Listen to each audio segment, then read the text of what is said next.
அது என்ன விரதம் அப்படின்னு கேட்டிங்கன்னா, உணவு சார்ந்த விரதமானு கேட்டால் இல்லை, உணர்வு சார்ந்த விரதம்.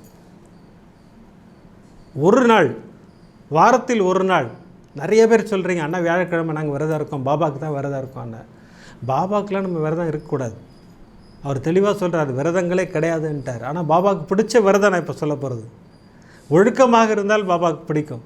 அதை நாம் விரதமாக மேற்கொள்ளும் போது பாபா ரொம்ப ஆசீர்வாதங்களை கொடுப்பார். என்ன விரதம்னு கேட்டிங்கன்னா, நம்மிடம் உள்ள தீய பழக்க வழக்கங்களை ஒதுக்குவது. வாரத்தில் ஒரு நாள் தான், ஒரே ஒரு நாள் மட்டும் ஒதுக்கிடுங்க. அதுக்கப்புறம் ப்ராக்டிஸ் ஆகிடும் பிரமாதமாக. தீய பழக்க வழக்கங்கள், கோபங்கள், கெட்ட செயல்கள், அப்புறம் இந்த செல்ஃபிஷ்னஸ் இருக்கும் சில பேர்கிட்ட, அது எல்லாத்தையும் ஒதுக்கிடுங்க.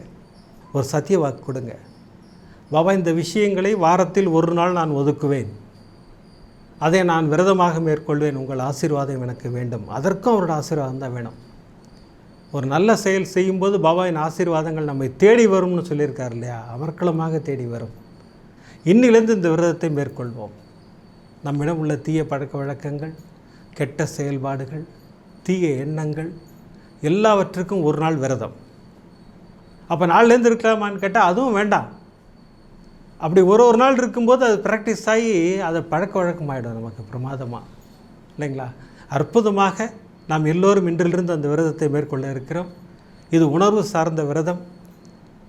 பாபாவின் அருளாசிகளோடு அது தொடர்ந்து இருப்போம் நம்ம.